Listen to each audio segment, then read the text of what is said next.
Hi, I'm Paula Froehle. I'm founding academic dean of Tribeca Flashpoint Media Arts Academy, and my guest is Nell Merlino, the founder and CEO of Count Me In for Women's Economic Independence, the creator of Take Our Daughters to Work Day, co-author of the Badass Businesswoman's Manifesto, as well as Stepping Out of Line, Lessons for Women Who Want It Their Way in Life, in Love, and Work. Please welcome Nell Merlino.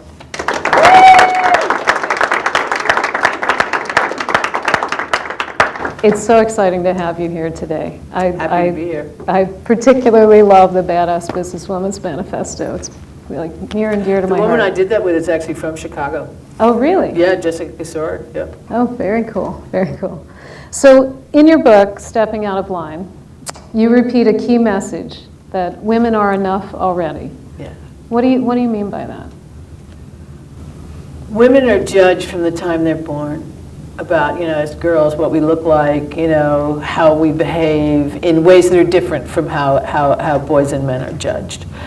And we are constantly, I think, looking for a level of perfection that's not possible. So how do you get comfortable with just how great you are right now, as opposed to constantly thinking about how you could be different or better? Not to say that you shouldn't strive for things, but that you need to be comfortable and happy with what's here so that you can go on. Do you think that boys have any of that pressure in terms of perfectionism or? I think it's a different kind of pressure. I think they have pressure, but it is not the same kind of judgment and objectification, actually. I mean, where you're constantly being looked at.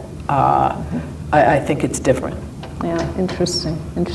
So your message is really proactive, that the game is rigged, right? Yeah. But change it, accept it, but change it. So how did you arrive at that? Where did that come from?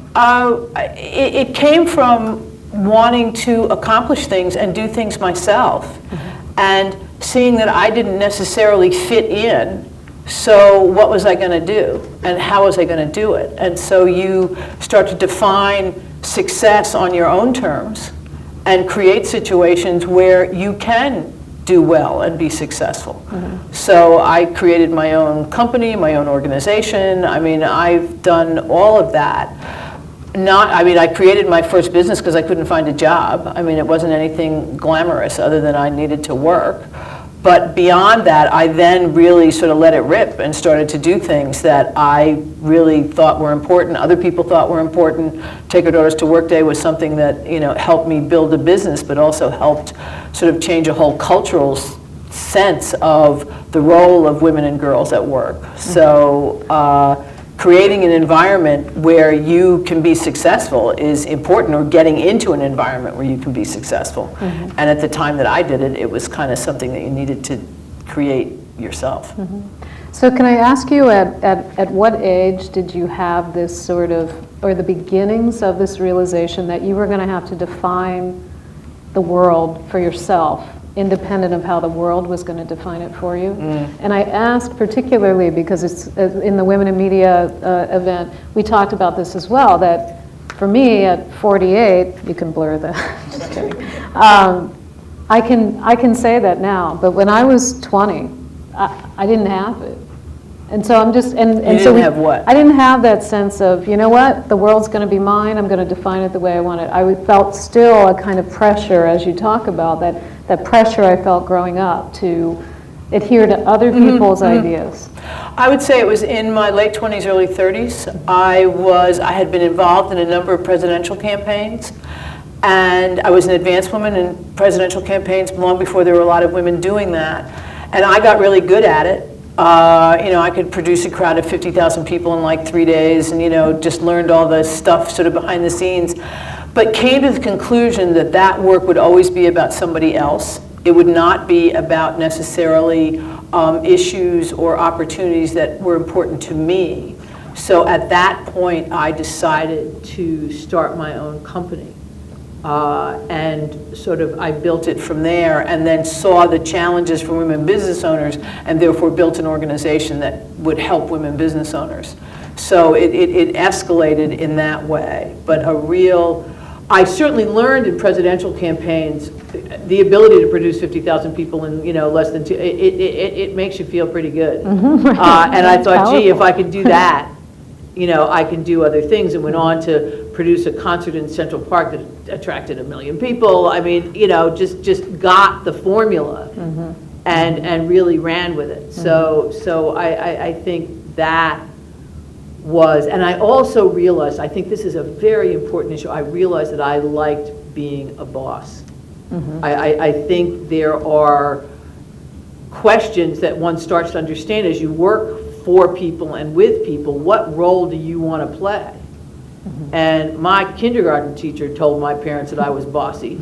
And she was right, though, and not in a negative way. She was right because she did identify a quality that I had and have that is about being a leader and being able to get things going and put the money and the people and whatever needs to get put together. So I think it's recognizing what it is that you're good at and working with that and then creating whatever the scene is, because you don't necessarily have to be the boss to do what you want, but it kind of helps. And I love that idea of internalizing something that in kindergarten you call bossy, which I'm sure the kindergarten teacher didn't see it as a strength. Oh, it was bad. Oh no, I remember when my mother told me, I had my little head down, I was like, oh God, this is not good. But to internalize that and own it and say, you know what, damn right I am bossy, and here's what I'm going to do, I'm going to be the boss, right? That's great. I actually had occasion to talk to that kindergarten teacher many years later.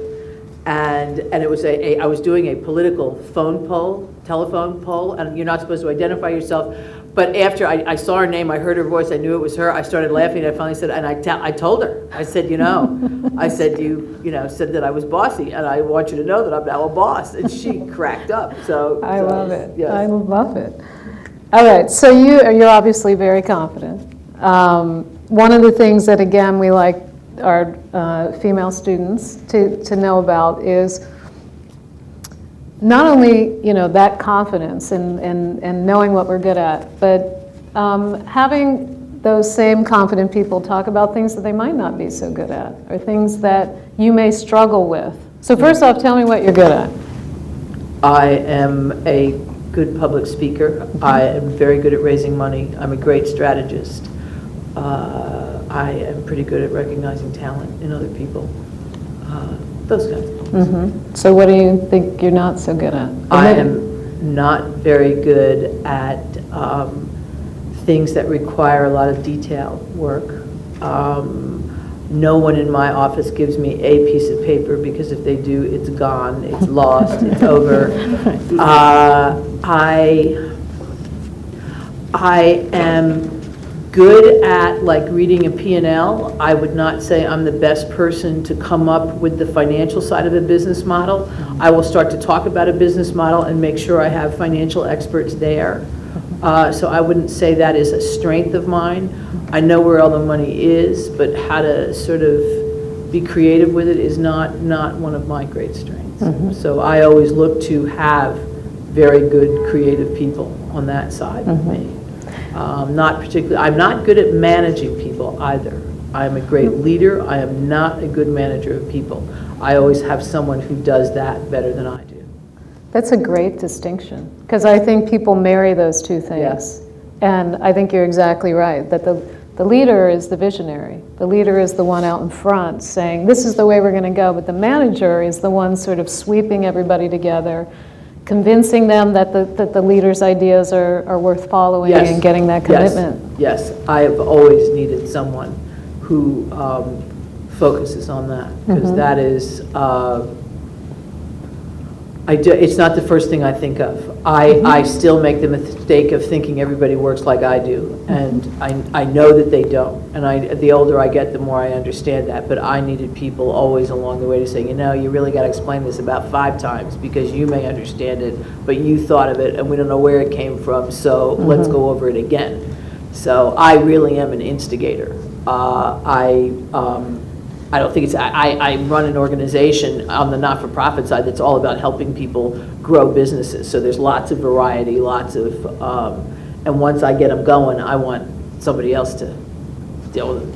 Right. Well, and I think you point to something in And part of why I like having people talk about what they're not so good at is they tend to suggest in that answer that they've built a good team, right? That part of being successful, I think, is understanding that you don't have all the strengths and that you need other people around you. Is that something, do you feel like you've known that from the beginning? When I got a big opportunity, this was the 20th anniversary of Earth Day, and somebody said, you want to help put 1 million people in Central Park for this concert or whatever.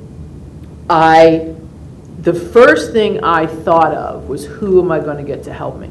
Not how am I going to do it. I had an idea of how to do it. It was, who is going to help me? Anytime I'm presented with a problem, I do not sit there and stress about, how am I going to solve this? How am I going to solve this? Who am I calling? It's, who am I calling? Who am I emailing? What posse do I need to handle this? Versus, there are not enough hours in the day for me to do all this, because there are not enough hours in the day for you to do all of it. You got to push that stuff out to people. So I would say I've known that from pretty early on. I think, again, having a political background, it's always a team or a mob or whatever that moves these things forward. It's hard for it to be an individual. That's really interesting.